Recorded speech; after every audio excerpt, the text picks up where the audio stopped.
우리 사랑하는 성도님들 안녕하십니까? 우리 옆 사람과 인사하시겠습니다. 하늘까지 함께 갑시다.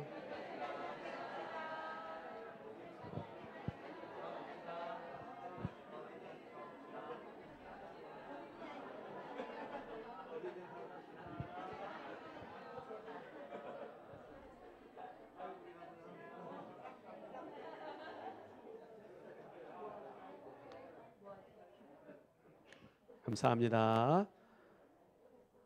너무나 감동적인 우리 찬양대의 특별한 찬양 감사합니다. 하나님께 영광 돌려주시고 우리의 마음을 하늘로 향하게 해주셨습니다.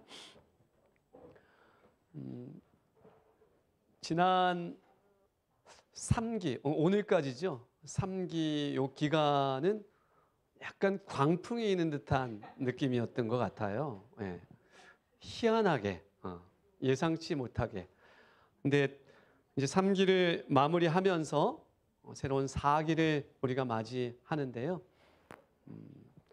오늘 보니까 희망이 생기고 가능성이 보입니다. 예. 그래서 다시 새 힘을 내고 또 하나님께 맡기고 한 걸음 한 걸음 전진하는 저와 여러분이 되길 간절히 바랍니다.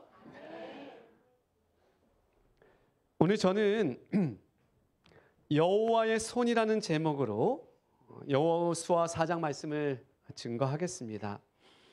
우리 여호수아 4장 20절 말씀을 다 같이 큰 소리로 읽어보겠습니다. 여호수아가 시작. 여호수아가 요단에서 가져온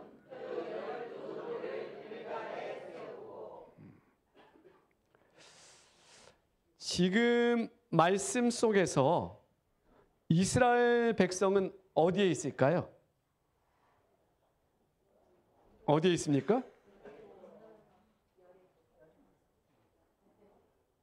예? 요단강을 건넜나요? 안 건넜나요? 확실해요? 건넜어요? 건너서 어디 있다고요? 예. 자, 지금 길갈에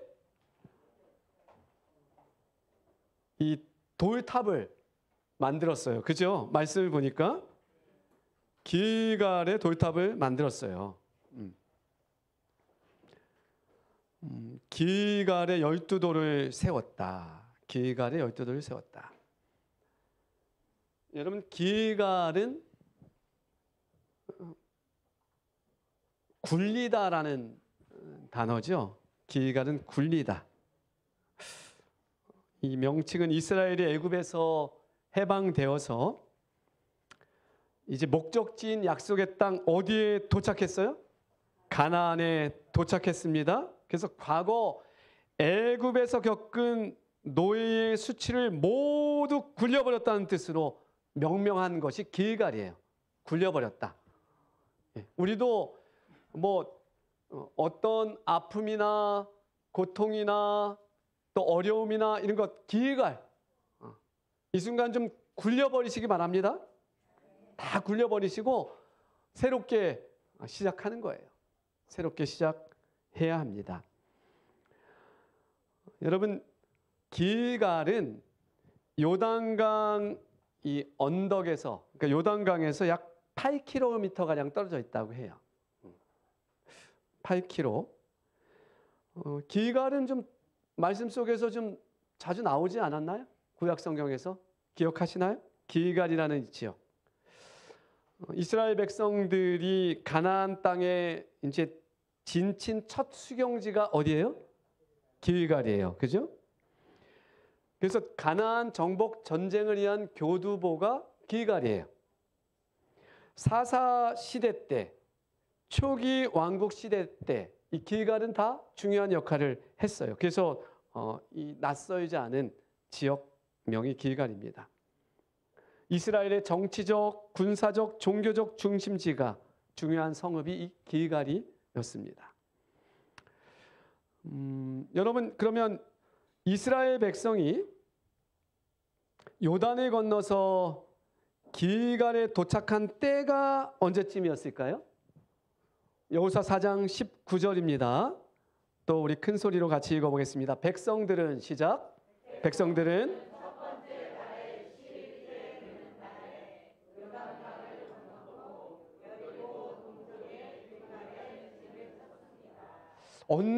언제요? 백성들은 첫 번째 달에 10일째 된 날이다. 첫 번째 달에 10일째 되는 날이다.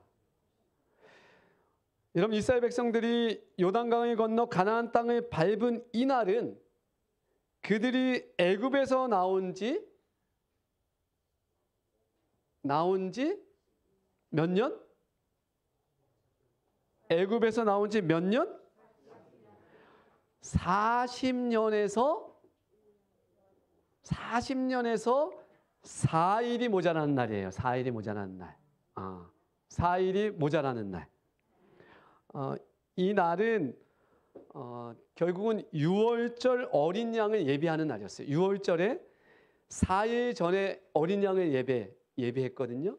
그래서 그 날에 이들이 길갈에 도착했는데요. 여러분, 여기 첫 번째 달이라고 했잖아요. 첫 번째 달. 근데 히브리어로 이것이 무슨 월이라고 부를까요? 예, 오늘 김민환 사모는 계속 틀리고 있어요. 예. 예. 비슷한데 틀려요. 아빕월입니다. 아빕월. 묻지 마세요. 자, 아비벌이에요. 아비벌. 네. 아비벌. 이 아비벌은 여러분 좀 들어보셨죠? 아비벌. 이게 히브리어로 이 첫 번째 달 아비벌이에요. 아빕은 무엇인가? 아빕은 여러분 요걸 뜻해요. 아빕이라는 게 뭐냐면 이미 익었으나 여전히 푸른 색깔을 띤 부드러운 볼이에요. 이게 뭐라고요? 아빕. 이게 아빕이에요. 그래서 아빕월은 익었으나 여전히 푸른 색깔을 띤 부드러운 보리. 그래서 오늘날로 따져보면 이 아비벌은 3월 말이나 4월 초를 가리키는 거예요. 3월 말이나 4월 초. 이 시기는 어떤 시기와 일치해요? 여기 보면 곡식 거두는 시기였잖아요. 우리 지난번에 말씀 살펴봤죠. 요단이 곡식 거두는 시기였다. 그래서 3월 말이나 4월 초에 해당하는 이날. 곡식 거두는 시기. 그래서 요단이 넘쳐나는 그런 시기였음을 우리가 보았고요. 이제 이 시기에 드디어 길갈에 12돌이 세워지게 됩니다. 여러분, 이 돌들은 어디서 가져왔을까요? 네. 어디서 가져왔을까요? 예. 맞아요. 이 돌들은 여기 보니까 같이 한번 읽어볼까요? 여호수아 4장 20절 시작. 여호수아가 요단에서 가져온 그 12돌을 길갈에 세웠다라고 되어 있어요. 부조와 선지자는 좀 더 자세하게 설명하고 있어요. 벗개를 맨 제사장들이 요단에 딱 들어가서 모든 백성들이 지나가고 요단강은 갈라졌어요. 그죠? 그러니까 이 요단강이 평지가 됐는데 그 요단강 가운데 서 있을 때 각 지파에서 한 사람씩 대표로 나와서 그 법궤를 메고 있는 제사장들, 요단강에 서 있는 그 제사장들 옆에 흩어져 있는 돌들을 하나씩 선택해서 주었다고 하는 것이죠. 네. 굉장히 의미가 있어요. 굉장히 의미가 있어요. 그냥 요단강 이 기슭에서 집어온 거 아니에요. 8km 떨어진 길갈에서 대충 만든 탑이 아니라는 거죠. 요단강 바닥에서 12명의 지도자들이 8km를 메고 갔다는 얘기예요, 결국은. 그렇게 해서 쌓은 것이 길갈에 세워진 12돌탑입니다. 그러면 하나님께서 요단강을 건넌 후에 왜 이 돌 기념비를 세우라고 하셨을까? 특별히 이 돌은 뭐 길갈에 가서도 세울 수 있는데 어디 걸? 요단강 거를 그 바닥에 있는 것을 가지고 가라고 해요. 왜 강 가운데 있는 돌을 가지고 가서 8km 나가서 거기다 쌓으라고 했을까? 왜 그런 것 같아요? 일단 강 밖에 있는 돌과 강 속에 있는 돌이 좀 차이가 있을까요? 없을까요? 외형적인 좀 차이가 좀 있을 것 같아요? 없을 것 같아요? 있을 것 같아요. 뭐 좀 차이가 좀 있을 것 같아요. 저는 저기 한탄강이에요. 철원 한탄강. 저는 저곳에서 여름 내내 저 속에서 들어가 있었어요. 예. 목만 빼고 저 속에 그냥 들어가 있었던 것 같아요. 한 7살 정도 때부터는 저 속에 들어가 있었던 것 같아요. 예. 어린 시절 그냥 물 속에 서 있었어요. 여름은 내내. 겨울에는 얼음이 얼어서 이제 스케이트나 썰매를 탔고요. 그래서 근데 뭐 제가 이렇게 얘기하지만 굉장히 거친 삶이에요. 예. 저기서 그 무식한 선배들 틈에서 살아남는 게 쉬운 일은 아니에요. 그 철원 우리 고향 동네에서 뭐 예를 들어서 뭐 한 8살 되면 저 속에 우리 뭐 한 5, 6학년들이 집어넣고 꺼내주진 않아요. 예. 뭐 꼴딱꼴딱 이렇게 들어갔다 나왔다 하면 겨우 건져내고 우리 어머니 아버지는 모르죠. 예. 제가 어떤 삶을 살았는지. 예. 예. 아주 거친 삶이었어요. 그리고 더 중요한 건 저 꼭대기로 끌고 올라가서 거기서 뛰어내리라고 해요. 예. 나이가 좀 있는 형들은 머리부터 쳐박아서 다이빙을 해요, 거기서. 예. 근데 그런 걸 안 하면 그 속에서 살 수가 없는 존재가 돼요. 예. 저는 그런 거 막 이렇게 좋아하진 않는데 그래도 어쩔 수 없이 거기서 뛰어내리고 뭐 다이빙하고 다 이렇게 하는 거죠. 예.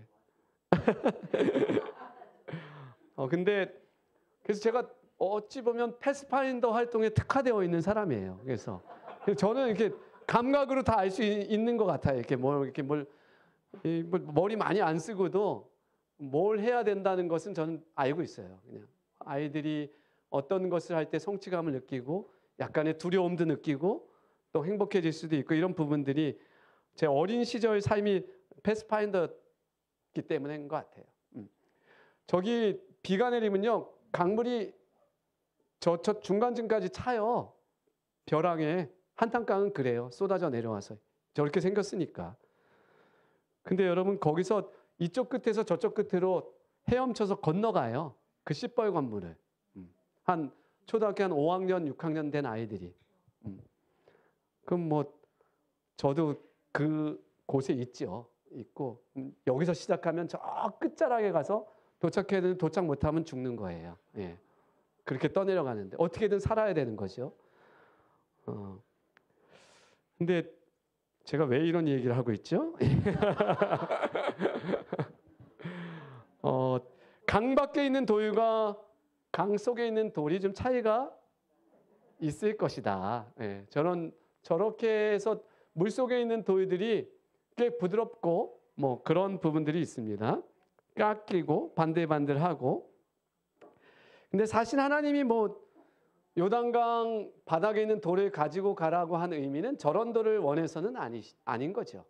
그죠? 그런 차이가 있겠지만 부조와 선지자는 이렇게 기록합니다. 다음 세대에게 큰 기적을 증거할 증거물이 필요했다. 이렇게. 밖에서 주울 수 있는 돌과 이 요단 강에서 갖고 간 돌이 뭐 외관상 약간의 차이는 있지만 큰 의미는 없어요. 근데 다음 세대에게 큰 기적을 증거할 증거물로서는 여러분 요단강 바닥에서 가져가는 돌이 의미가 있어요? 의미가 있어요. 완전히 있어요. 그죠? 이 의미가. 그 돌이어야 하지 않겠습니까? 그래서 여호수아 4장 21절과 22절인데요. 21절 말씀 또 다 같이 한번 읽어보겠습니다. 이스라엘 자손들에게 시작.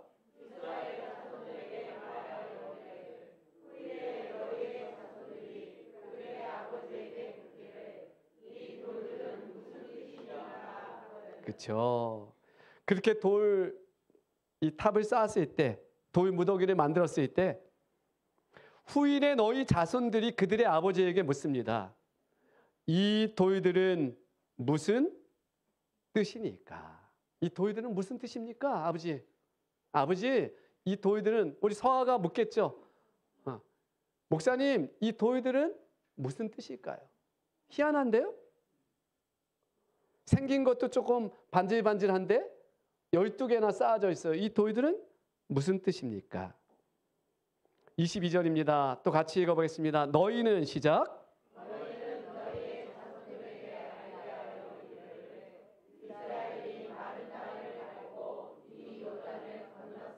아멘.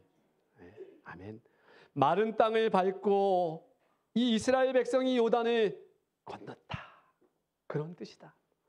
여러분, 이 돌탑이 의미가 크죠? 얼마나 의미가 큰지. 후손들이 돌들을 볼 때마다 하나님의 은혜를 기억하고 하나님께서 함께 하심을 기억하게 됩니다. 요단강이 갈라져서 사람들이 마른 땅을 밟고 이 강을 건넜음을 후손들은 깨닫게 됩니다. 그러니까 하나님은 지금 있는 사람들뿐만 아니라 누구의 신앙생활까지 관심을 가지고 계셔요?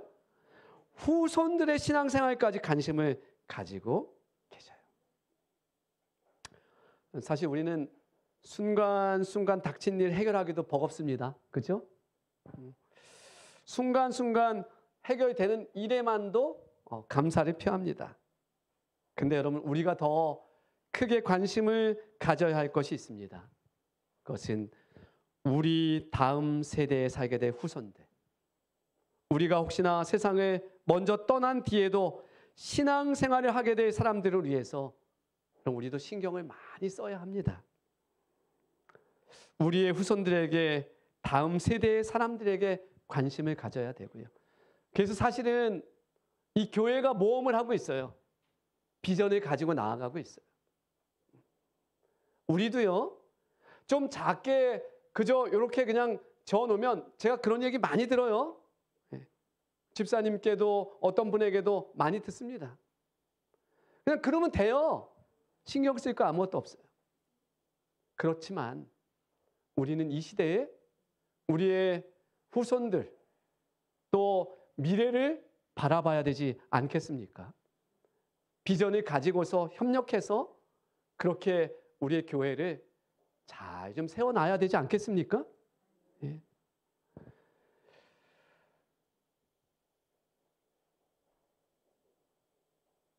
여기 4장 24절입니다. 다시 한번 큰 소리로 읽어보겠습니다. 이는 땅에, 시작.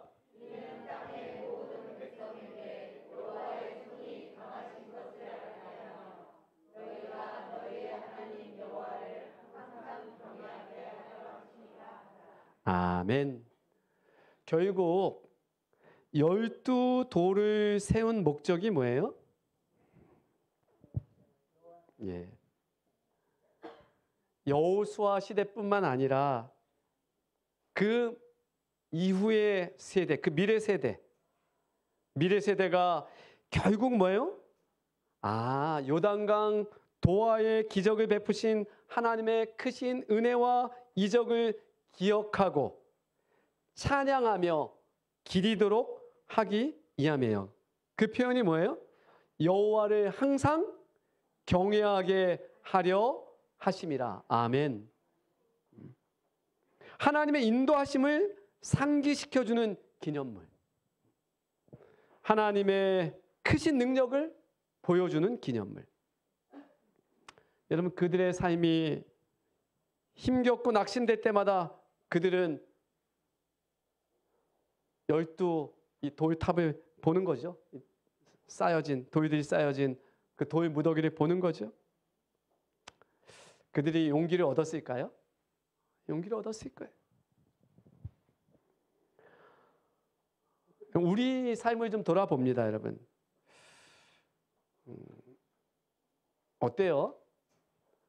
힘들고 어렵고 지칠 만한 때 여러분 나의 삶에서 어떤 새로운 용기를 주는 그런 어떤 기념물이 있습니까? 이것은 어떤 스토리나 이야기나 뭐 이렇게 형상이 아니어도 그 나의 살아온 과정 속에서 어떤 그 하나님께서 함께 하셨던 그 경험만으로도 여러분 위로가 되고 용기가 되고 다시 세워주는 그런 것들, 그런 일들 여러분 마음속에 많이 담고 있습니까? 그래서 우리가 군대 얘기를 많이 하잖아요. 그래서 재림군인들이 특별히 뭐 장로님들도 그렇고 목사님들도 그렇고 군대 얘기를 안 할 수가 없는 거예요. 왜? 기념물이니까. 신앙을 위해서 투쟁했던 그 기념물이기 때문에. 뭐 실패와 좌절의 기억도 있을 수 있어요. 그러나 그 속에서도 하나님께서 나와 함께 하셨다면 그것은 놀라운 기념물이 되지요. 여러분 오늘 우리는 어떤 이야기 속에 살고 있습니까? 어떤 이야기를 만들며 살고 있습니까? 누군가에게 들려줄 그러한 멋진 특별한 신앙의 이야기를 여러분 담고 있습니까? 있어요, 없어요? 있어요, 없어요? 요즘 젊은 교회에서 이 젊은 남성 직장인들이 많이 나누는 이야기의 핵심 주제는 뭘까요? 우리 교회 이야기는 아니에요. 이 전체 교회의 모습을 말합니다. 주식 시세 많이 이야기한다래요. 또 어떤 이야기 할 것 같아요? 통계상 골프 이야기를 그렇게 많이 한다고 해요. 우리 교회에서는 못 본 것 같아요. 교회 와서도 그냥 시간 가는 줄 모르고 그렇게 이야기한다라고 여러 목사님들이 말씀을 하셔요. 젊은이들은 어떤 이야기 많이 하는 것 같아요? 연예계의 이야기를 많이 한다고 해요. 근데 교회 안에서도 자기의 삶과 더 나아가 자기 존재에 대한 어떤 이야기는 하는 것이 꺼린다고 이야기합니다.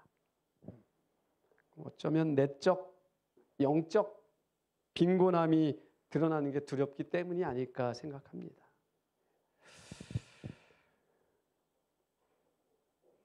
요즘 사람들은 특별히 더더욱 기피하는 게 있는데 그게 신앙적인 이야기를 하는 것을 기피한다 그래요. 신앙에 대해 이야기하는 것이 조금 현 세상에서 좀 떨어져 있는 듯한 느낌을 받는다 그래요. 듣는 사람도 이야기하는 사람도. 혹시 그렇습니까? 이걸 이야기하면 내가 좀 이 시대에 좀 떨어진 사람 아니야? 이런 느낌을 준다 그래요. 사단이 만들어 놓은 거죠. 근데 여러분 생각해 보면 신앙의 이야기는 어떤 이런 기념품이 될 만한 어떤 신앙의 경험은 어떨 때 만들어져요? 내가 하나님을 붙잡고 어떤 고난과 역경 속에서도 하나님의 뜻을 향해서 한 걸음 나아갔을 때 이런 이야기가 펼쳐지는 거 아닙니까? 맞아요? 여러분 성도님들이 기뻐하고 슬퍼하고 그런 것을 서로 나눌 때 이런 이야기들이 이 기념품이 만들어져요. 그를 위해서 기도해 줬을 때 우리 소그룹이 그분을 위해서 기도해 줬을 때 어떻게 돼요? 항암 치료를 받아야 됐는데 목사님 항암 치료도 필요 없대요. 얼마나 감사한 이야기들이에요. 성도들이 기도할 때 그런 에너지. 우리 박미심 목사님 오늘 아침에 저한테 말씀해 주신 거예요. 우리 성도님들이 기도할 때 한 영혼을 위해서 기도해 줄 때 가장 최선의 또 답을 하나님께서 주셨다. 아멘. 여러분 이런 경험들이 넘쳐나는 교회가 돼야 돼요. 그래야 선교가 되죠. 자꾸 나에 대해서 말씀을 하십시오. 그리고 함께 기도하십시오. 함께 손을 잡고 기도하고 공동의 과제를 해결하기 위해서 우리가 희생하고 헌신하고 함께 손 모아 기도했을 때 우리는 그러한 스토리가 만들어지는 거예요. 여러분 여호수아는 길갈에 세우는 이 돌무더기, 이 돌무더기의 역할을 한 단어로 이렇게 표현하고 있어요. 이 밑에 보면은 경외하게 하려 하심이라. 경외하게. 여호와를 경외하게 한다. 근데 이 표현을 이 쉬운 성경이나 이 좀 현대어 성경을 보면 이렇게 이야기하는데요. 그렇게 하신 것은 저 4장 24절입니다. 땅의 모든 백성이 주님의 능력이 얼마나 강하신 것을 알도록 하고 우리가 영원토록 주 우리의 하나님을 경외하도록 하려는 것이다. 아멘. 돌 무더기가 세워진 것은 우리가 영원토록 우리 주 하나님을 뭐 하도록 하려는 것이다? 경외하게 하려 하십니다. 경외하도록 하려는 것이다. 결국 돌 무더기가 지향하는 바는 그 목적은 뭐예요? 하나님을 경외하는 것입니다. 하나님을 경외하는 것. 근데 여러분 놀랍게도 이스라엘 백성뿐만 아니라 다른 나라 사람들도 하나님의 크신 능력을 기억하고 하나님을 경외하게 만들어주는 것이 이 돌 무더기가 세워진 이유였어요. 결국 우리 신앙인들은 누군가의 가슴에 하나님을 경외하도록 거룩한 삶을 살고 싶다는 열망을 좀 주는 그러한 사람이 되어야 한다는 것입니다. 맞아요? 우리가 그런 사람이 되어야 한다고 지금 이 말씀은 우리에게 가르쳐 주고 있는 거예요. 아이고, 저 인간 30년 신앙했다고 하더니 나는 저 인간 보기 싫어서 교회는 절대 안 갑니다. 말이 돼요, 안 돼요? 말이 안 되는 일이잖아요. 하나님의 말씀에 가르친 거는 정반대 모습이잖아요. 제가 최근에 만나는 이 구도자들이 여러 명이 있는데 그들의 입에서 한결같이 나오는 것은 제가 좀 감사한 일은 내가 재림교인을 안다. 어느 장로님을 우리 이웃에서 만나서 내가 잘 안다. 근데 그들의 입술에서 나온 말은 놀랍게도 내가 그 가정이 하나님께 예배하고 살아가는 모습 때문에 나도 교회 가고 싶은 생각이 들었다라고 이야기하는 부분들을 제가 많이 들어요. 재림교인들이 그래도 이렇게 혼탁한 어떤 세상 속에서도 올바로 살아가는 모습임을 제가 보는데요. 이런 모습이 여러분 이 길갈에 세워진 돌 무더기와 같은 이 삶이죠. 우리가 바라보고 추구해야 할 삶입니다. 이 세상 어딘가에란 노래가 있지요. 이 세상 어딘가엔 잘 들어보세요. 남이야 알든 말든 착한 일 하는 사람 있는 걸 생각하라. 마음이 밝아진다. 요 끝부분 따라해보세요. 마음이 밝아진다. 이 세상 어딘가엔 탐욕과 분심 눌러 얼굴이 빛나는 이 있는 걸 생각하라. 따라해보세요. 마음이 밝아진다. 이 세상 어딘가엔 청빈을 감수하고 덕행에 힘쓰는 이 있는 걸 생각하라. 따라하세요. 마음이 씻기운다. 이 세상 어딘가엔 하늘을 사랑하고 이웃을 돕는 사람 있는 걸 생각하라. 따라해보세요. 기뻐서 눈물 난다.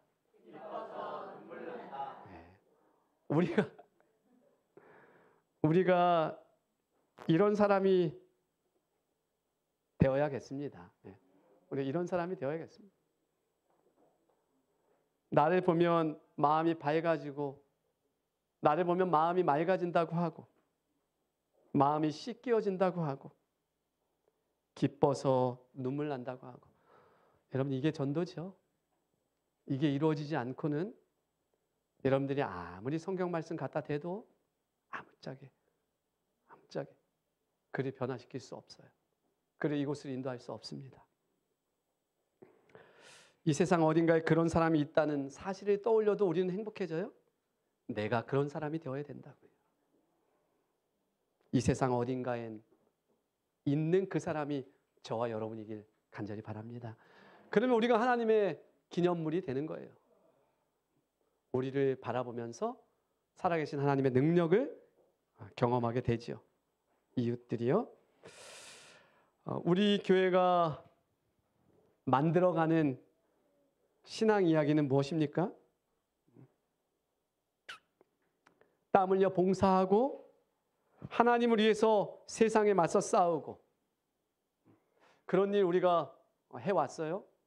이제는 한 걸음 더 나아가서 주변의 형제 자매를 위해서 눈물로 기도할 수 있고 또 서로의 삶을 좀 터놓고 이야기해서 그 삶의 변화를 가져오고 그 영적인 성령의 역사를 통해서 이웃에게 나아갈 수 있는 그러한 저와 여러분이 되길 바랍니다. 여러분 이제 3기가 마무리되고 이제 4기에는 나태한 신앙생활을 좀 벗어 던지기 바랍니다. 살아계신 하나님을 경외하는 정신으로 함께 손잡고 나아갈 수 있게 되길 바랍니다. 그냥 세상이 말하는 그냥 그저 교양 있는 신자, 어떤 신자예요? 옷 잘 입고 가서 에헴하고 앉아있다 가는 신자예요. 세상에 나가서 하나님 얘기 한마디도 안 하고 그냥 있는 그런 교양 있는 신자로 머물러 있으면 안 됩니다. 우리는 하나님의 구원 이야기의 일부로 부름받은 사람이고요. 우리의 삶이 12이 돌, 기념품이 되어야 하는 것이죠. 여러분, 그러기 위해서는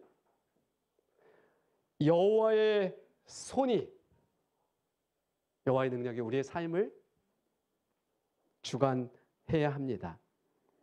너의 삶의 참주인, 너의 참 부모이신 하나님 그 손에 너의 삶을 맡긴다. 너의 삶의 참주인, 너를 이끄시는 주 하나님 그 손에 너의 삶을 드린다. 아멘. 능력의 하나님의 손, 강하신 하나님의 손만이 이 기적을 이룰 수 있어요. 그렇게 내어 밀어주신 그 하나님, 그 손에 우리의 삶을 맡기게 될 때 우리는 하나님의 기념품으로 어디에서든지 서 있게 될 것입니다. 한 120명의 우리 장애월국 성도들이 있다면 진천에도 있고 마석에도 있고 그죠? 태계원에도 있고 여기 월곡동에도 있고 장유동에도 있고 청학리에도 있고 그렇게 우리가 하나님의 기념품으로 그렇게 올곧게 서 있어야 하지 않겠습니까? 주의 손에 나의 손을 포개고 영원토록 주 위에 살겠노라고 그렇게 우리가 고백할 때 우린 그런 기념품으로 서 있게 될 것입니다. 말씀 마치겠습니다.